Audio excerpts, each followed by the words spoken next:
Exodus chapter 16. The whole Israelite community set out from Elim and came to the desert of Sin, which is between Elim and Sinai, on the 15th day of the second month after they had come out of Egypt. In the desert, the whole community grumbled against Moses and Aaron. The Israelites said to them, "If only we had died by the Lord's hand in Egypt. There we sat around pots of meat and ate all the food we wanted. But you have brought us out into this desert to starve this entire assembly to death." Then the Lord said to Moses, "I will rain down bread from heaven for you. The people are to go out each day and gather enough for that day. In this way, I will test them and see whether they will follow my instructions. On the 6th day, they are to prepare what they bring in, and that is to be twice as much as they gather on the other days." So Moses and Aaron said to all the Israelites, "In the evening you will know that it was the Lord who brought you out of Egypt, and in the morning you will see the glory of the Lord, because he has heard your grumbling against him. Who are we that you should grumble against us?"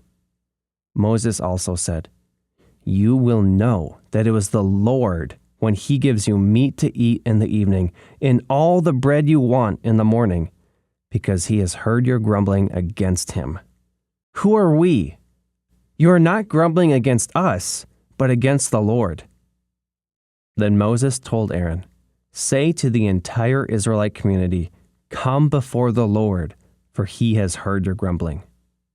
While Aaron was speaking to the whole Israelite community, they looked toward the desert, and there was the glory of the Lord appearing in the cloud. The Lord said to Moses, "I have heard the grumbling of the Israelites.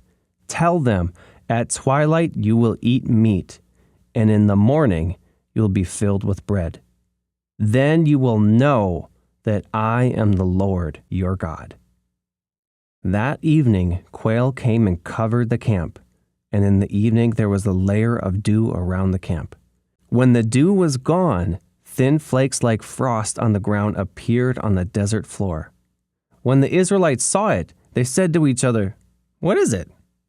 For they did not know what it was. Moses said to them, "It is the bread the Lord has given you to eat. This is what the Lord has commanded. Everyone is to gather as much as they need. Take an omer for each person you have in your tent." The Israelites did as they were told. Some gathered much, some little. And when they measured it by the omer, the one who gathered much did not have too much, and the one who gathered little did not have too little. Everyone had gathered just as much as they needed. Then Moses said to them, "No one is to keep any of it until morning." However, some of them paid no attention to Moses. They kept part of it until morning, but it was full of maggots and began to smell. So Moses was angry with them.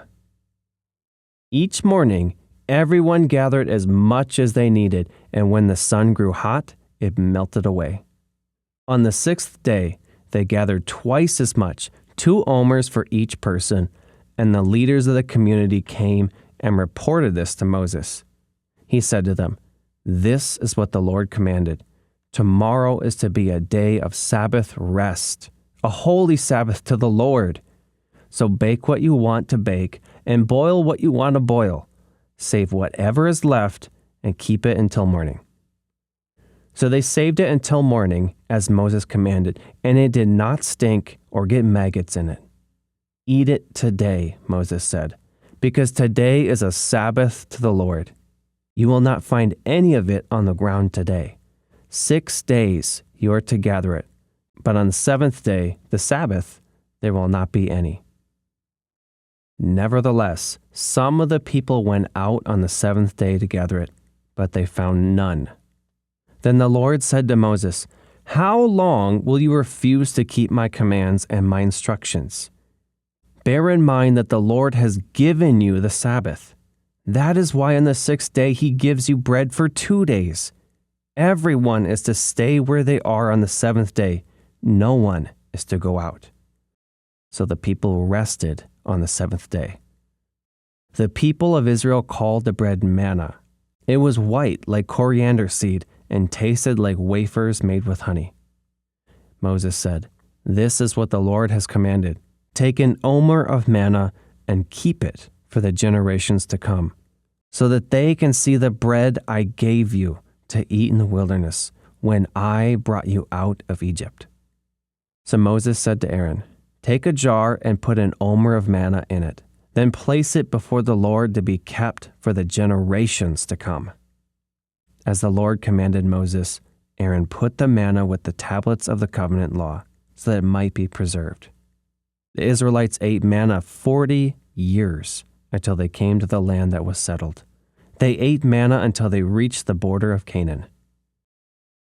If you want the Bible to come alive for you, click the button to download our Bible plan.